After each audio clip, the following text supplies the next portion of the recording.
sauver l'énergie que nous pouvons sauver. C'est la sobriété énergétique.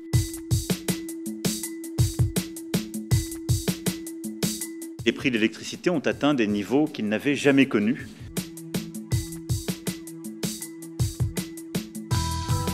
Le redémarrage rapide des réacteurs à l'arrêt est essentiel pour éviter les coupures.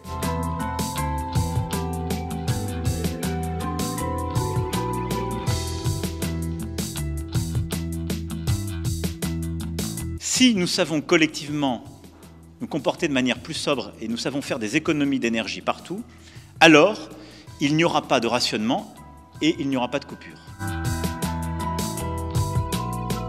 Les gouvernements étaient un peu en train de dormir et ils se sont rendus compte que la crise était là, qu'elle n'allait pas partir par magie, qu'elle ne pouvait que s'aggraver. Le marché a essayé d'expliquer depuis 18 mois, attention, ce que vous racontez à vos populations n'est pas vrai, il va falloir à la fin payer plus ou avoir des coupures. Et aujourd'hui, on en est là. On est rentré dans le mur, si je peux m'y permettre. Comment être sûr qu'il n'y a pas de coupure ? Et si on a des températures en dessous de la normale cet hiver, il y a un risque élevé, probablement supérieur à une chance sur deux, qu'on ait des coupures ciblées. Des coupures ciblées, ce n'est pas un blackout. Par contre, ce sera vécu comme un blackout par ceux qui seront coupés. C'est-à-dire que sélectivement, pendant 2 heures, on pourrait couper 100 000 à 200 000 foyers. Et ensuite, au bout de 2 heures, on remettrait l'électricité et possiblement, on en couperait d'autres si besoin. Voilà, c'est ça qui se joue cet hiver. Ça va beaucoup dépendre du retour des réacteurs nucléaires cet hiver et de la météo.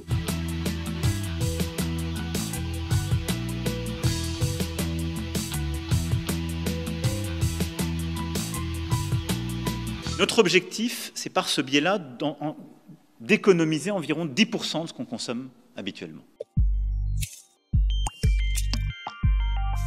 Baisser un peu la clim, c'est d'essayer de se caler sur une référence de chauffage autour de 19 degrés dans la pièce. Quand on part en week-end ou quand on part en vacances, on débranche un maximum de prises électriques. Si on fait ces petits efforts collectifs, assez spontanément, le pays pourra atteindre ses objectifs de sobriété. Tout petit geste sera insuffisant, mais c'est additionner plein de mesures qui pourra peut-être nous faire regagner des marges sur le réseau et nous éviter des coupures ciblées cet hiver. Le premier gisement d'économie d'énergie, c'est plutôt dans les bureaux, parce qu'on a une économie qui est très tertiarisée et les difficultés sur le réseau peuvent venir entre 10h et 13h quand tout le monde arrive au bureau, que c'est chauffé, qu'on allume tous les appareils électroniques, les PC et autres. Donc, en fait, le plan de sobriété, il s'adresse avant tout aux entreprises. Après, sur les particuliers, c'est important de communiquer parce qu'on a aussi des gisements. Alors, bien évidemment, éteindre la Wi-Fi la nuit, c'est pas ça qui va tout changer, mais pouvoir jouer sur le chauffage, pouvoir déplacer certains usages comme le lave-vaisselle ou le lave-linge, ça peut avoir des effets. La meilleure énergie, c'est celle qu'on ne consomme pas. Les présidents parlent de 10% en 2 ans de baisse de la demande. Moi, je vous dis, sans gaz russe et avec le nucléaire tel qu'il est, c'est moins 12% tout de suite qu'il faut faire. Donc, vous voyez, ce ne sera pas suffisant. Alors après, on peut espérer qu'on ait un hiver doux, on peut espérer que Vladimir Poutine ne coupe pas le gaz. Vous voyez, on est un peu réduit parce qu'on n'a pas fait les investissements, parce qu'on n'a pas dimensionné notre système énergétique correctement. On est un peu réduit à s'appuyer sur un hiver plutôt doux pour essayer de passer l'hiver, ce qui est quand même un peu étonnant pour la 7e puissance mondiale. Effectivement, il faudra déjà appliquer les lois, donc l'extinction des enseignes lumineuses la nuit, le chauffage dans les bâtiments, les terrasses chauffées.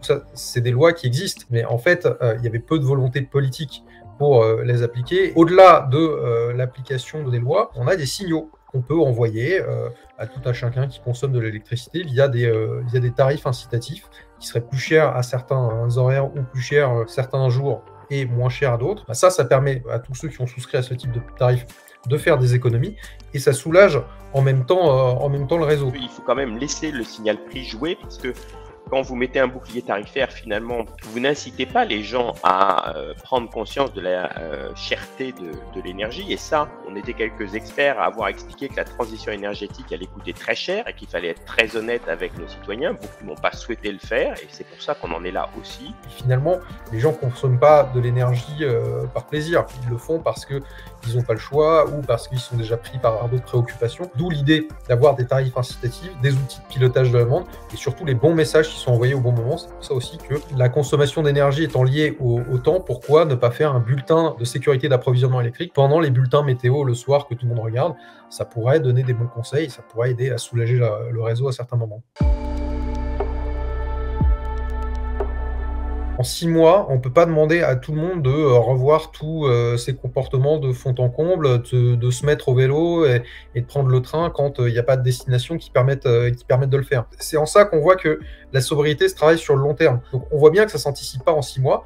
Au-delà de la sobriété, il y a aussi d'autres moyens de passer cette crise. L'efficacité des bâtiments, l'isolation, c'est un petit peu la marotte qui revient à chaque fois, dont on a besoin. Si on veut atteindre la neutralité carbone, il faudra drastiquement isoler les bâtiments. Il y a la sobriété, il y a l'exemplarité des entreprises, il y a les lois à appliquer, il y a les infrastructures qu'on peut déployer. Il faut bien voir que ça ne doit pas être un plan sur 6 mois, ça doit s'ancrer dans un réel projet de société pour préserver le portefeuille des ménages et à la fois atteindre la neutralité carbone. Mais chacun d'entre vous a son rôle à jouer.